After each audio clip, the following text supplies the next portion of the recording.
Alright. Oy, Pars! Bakit ako? Ikaw! Ano ang yan? napili ng ating tarantanong at panoorin natin kung sino ang magtatarantanong sa'yo. Te, nako, may chismis. Ano? Ito ang tanong ha. Totoo ba na takot ka raw sa kokak? Alam mo na, sa palaka. Totoo ba yun? Sige ha. 5 seconds to answer, no explanation. Go! Oo. Ah, talaga ba? Ang ganda! Something I don't know about ito. Takot sa palaka. Depekto. Takot sa palaka. Depekto. Come on! Takot sa palaka. Tapos na. Ano, bakit? Ba't ka takot sa palaka?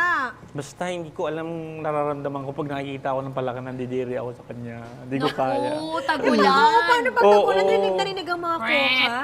Nung isang araw lang nakasalubong ko dun sa may garahe. Tinawag ko pa yung anak ko. Di ako makababa ng sasakyan. Oh. Sabi ko dun sa anak ko, Makoy! Po! May palaka! May history ka ba na may encounter ka sa palaka na na-trauma ka? Or ano? Basta Na-trigger? hindi ko talaga siya kaya simula nung bata pa ako. Nagsisigaw talaga ako. Kaya kahit gano'ng kataas na lamesa o matutungtungan pag nakakita ako ng palaka, napapatalon Nandun ka na. talaga ako.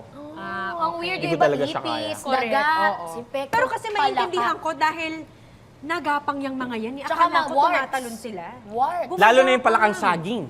Alam mo yung palakang saging? Yung medyo slimy yung itsura. Yung medyo maliit na may yung finger nila parang may bilog mga sa dulo. bilog-bilog. Ang lakas tumalon nun. From point A to point B, kaya niyang puntahan. Kahit saan pa yung point B. Oo, grabe tumalon yun. Talaga magugulat ka. Ay, nako. Ay, ito pala ka! Ayan! No, di mo? Nagulat din ako kami.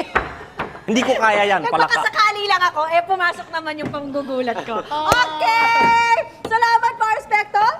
Sa masarap na iyong cheesy wonton. At ito na. Okay, ang laman ng kokong mapipili mo ang siyang magpapasaya ng maintrigang question na sasagutin mo. And today, we are doing a grab a box. Wow! At lahat ng tanong may connect sa mga paborito nating pampalasa. So, mga spices, condiments, ganyan. Okay, at dahil kung ready na kayo, let's grab a box! Grab a box! Sa'yo ko na yan. Sandali. Okay. Sandali. Dito Ito na. tayo. Dito na lang This is the ako.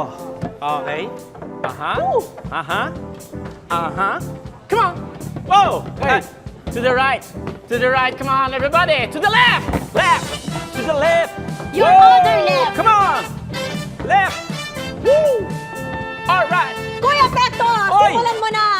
Okay, si John simulan pala, natin si John. si John. John. Ako na. John, Sige po. umpisa mo na. start. Please. Hop. Ano Hop. yan?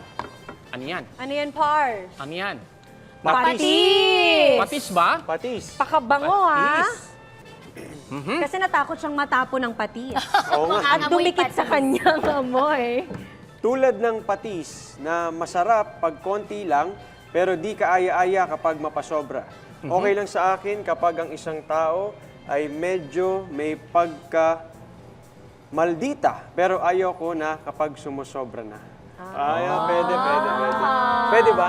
Pwede na. Sa akin yung tao na may pagka konting maldita. At least, totoo siya sa Sarili niya. sarili niya. Pinapakita niya kung ano yung ugali niya talaga. Tapos, syempre, wala naman talaga perfectong tao. Kumbaga, lahat naman tayo may mga downside, may mga negative about sa atin. So, tatanggapin mo yun, yung medyo lang, ha?